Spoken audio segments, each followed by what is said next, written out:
यह video YouTube पर नहीं आने वाली थी। अब ऐसा क्यों?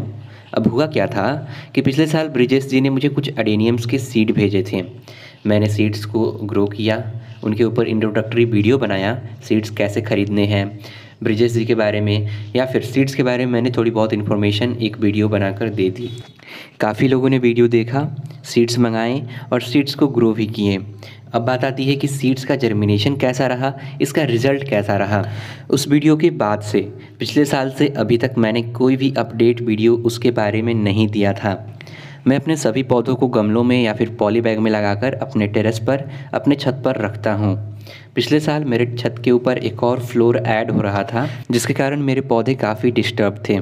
अब कंस्ट्रक्शन का काम जनवरी से चल रहा था और ब्रिजेश जी ने जो सीड भेजे थे ये मुझे अप्रैल के महीने में मिल गए थे।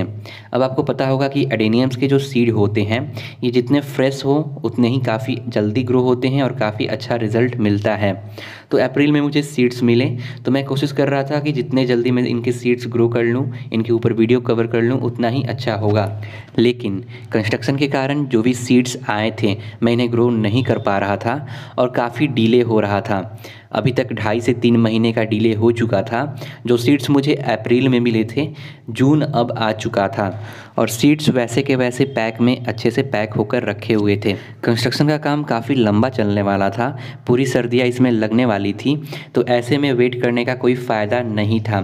ज़्यादा वेट करने से मेरे सीड्स भी पुराने हो जाते और इनके जर्मिनेशन रेट में भी काफ़ी असर पड़ता। तो मैंने इनके सीड्स जून 2019 में ही लगा दिए। अब देखो, जो भी ये काम हो रहा है ना, ये 2019 में हो रहा है, 2020 से इसमें कोई कनेक्शन नहीं है। ब्रिजेश जी ने मुझे 3 तरह के सीड्स भेजे थे। 5 सीड्स जैन जापान के थे, 2 सीड्स मैमोथ के और 2 सीड्स थाई सोको के थे। बाकी के सीड्स मेरे फ्रेंड ने भेजा था, तो उनको भी मैंने ब्रिजेश जी के सीड के साथ ही ग्रो कर दिया। मैंने इन्हें ग्रो करने के लिए 5 इंच के पॉट का इस्तेमाल किया।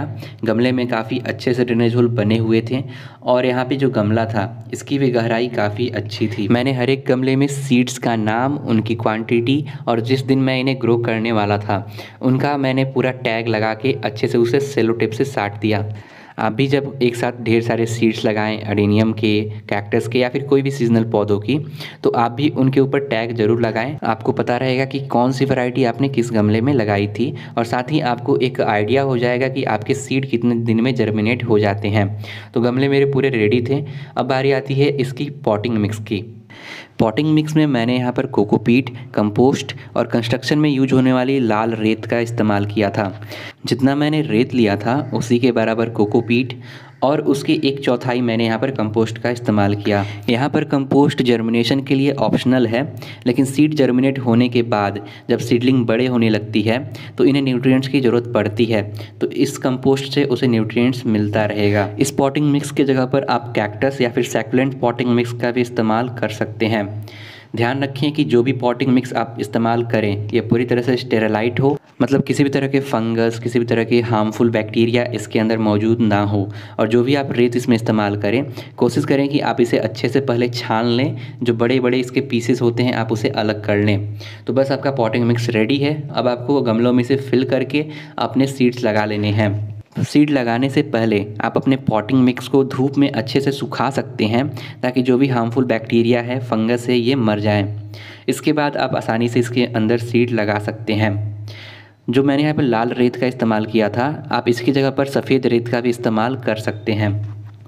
गमले में आपने देखा होगा कि नीचे काफ़ी बड़े बड़े होल्स थे, तो इसमें से पॉटिंग मिक्स बाहर ना आए, इसलिए मैंने यहाँ पर एक कपड़े का टुकड़ा इस्तेमाल किया। इसकी जगह पर आप थर्मोकॉल के टुकड़े या फिर पत्थर के टुकड़े का भी इस्तेमाल कर सकते हैं, लेकिन कपड़ा यहाँ पे काफ़ी अच्छा काम करता है। तो बस आपको इसके अंदर अपनी मिट्टी फिल करनी है और इसे अच्छे से हिलाकर आप इसे सेटल कर लें, ताकि मिट्टी एक बराबर समतल हो जाए। मिट्टी भरने के बाद हमने एक एक करके अपने सारे सीड्स मिट्टी के ऊपर रख दिए। यहाँ पर आप अलग अलग तरह के मेथड का इस्तेमाल कर सकते हैं सीड्स को जर्मिनेट करने के लिए। ज़्यादातर जो भी एक्जोटिक सीड्स होते हैं इन्हें पेपर टॉवल मेथड से या फिर इन्हें पहले सोक करके लगाया जाता है। ये आपके ऊपर है, आप अपने अनुसार जिस मेथड से आप अच्छे से सीड ग्रो कर सकते हैं उस मेथड से आप इनके सीड ग्रो करें। मैंने यहाँ पर नॉर्मल सीड सोइंग का मेथड इस्तेमाल किया। तो इसी तरह से आपको अपने सभी सीड्स मिट्टी के ऊपर रख देने हैं। यहाँ पर आप सीड्स को थोड़ा अंदर मिट्टी के अंदर दबा भी सकते हो, या फिर सीड्स को ऊपर रखकर बाद में इसके ऊपर थोड़ी सी पॉटिंग मिक्स भी रख सकते हो। दोनों में से आप कोई भी काम कर सकते हो। सीड्स लगाने के बाद आपको यहाँ पर अच्छे से पानी देना है। आप पानी शावर की मदद से, इस तरह से बोतल की मदद से, या फिर हल्के हाथों से ही दें, नहीं तो सीड अपने जगह से हिल सकते हैं। सीड्स में अच्छे से पानी देने के बाद आप अपने गमले को ऐसी जगह पर रखें जहाँ इसे केवल सूरज की रोशनी मिल सके। इसके ऊपर डायरेक्ट धूप ना पड़े तो बेहतर होगा। मिट्टी में आपको बस हल्की सी नमी बनाकर रखनी है और 5 से 10 दिनों के अंदर आपके बीज अच्छे से जर्मिनेट हो जाएंगे। दोस्त, हमने 7 जून को सीड्स लगाए थे और आज 10 जून है। करीबन 3 दिन हो चुके हैं और हमारे बीज भी यहाँ पर स्टार्ट हो गए हैं ग्रो होना। थाई सोको के मैंने यहाँ पर 2 सीड्स लगाए थे और दोनों सीड यहाँ पर जर्मिनेट हो गए हैं।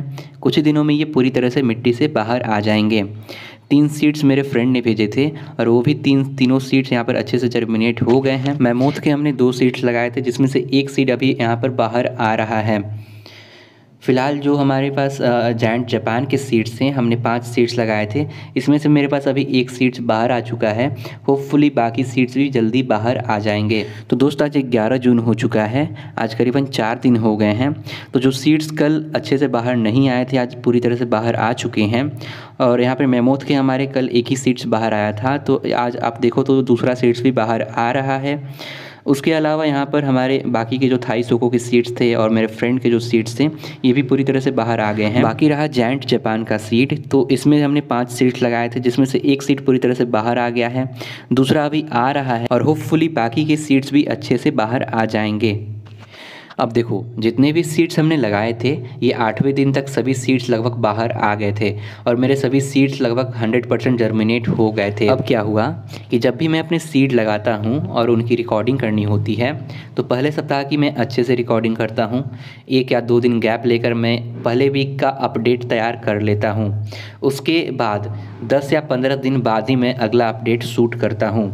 क्या होता है कि अगर आप डेली रिकॉर्ड करते हो तो ज़्यादा डिफरेंस आपको पौधे में नहीं दिखता है, तो इसीलिए मैं इतना गैप बीच में रखता हूँ। तो लास्ट जो मैंने रिकॉर्ड किया था वह था 11 जून का। उसके बाद से आगे का मैं कोई भी अपडेट शूट नहीं कर पाया।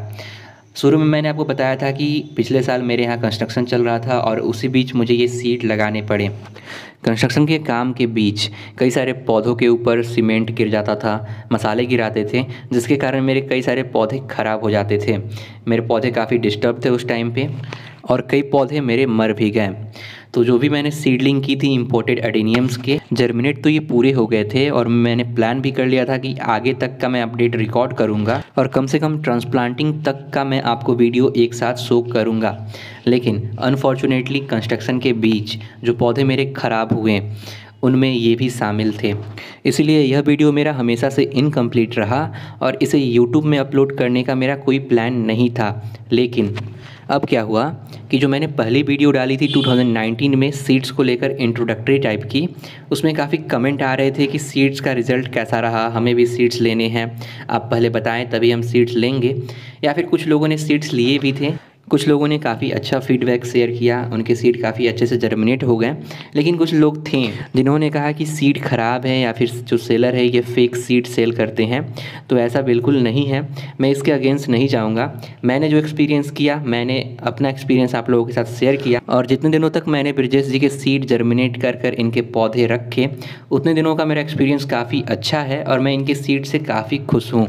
होपफुली अगर सभी चीज़ें नॉर्मल हुई तो मैं फिर से इनसे सीड मंगाऊँगा, इन्हें अच्छे से ग्रो करूँगा और इनके सीड का पूरा अपडेट आप लोगों के साथ शेयर करूँगा। लास्ट एक्सपीरियंस और वीडियो दोनों इनकम्प्लीट रहा, इसलिए इस वीडियो को यूट्यूब पर कभी आना ही नहीं था। सो हेलो दोस्तों, मेरा नाम है सौरभ और इस वीडियो में आपका स्वागत है।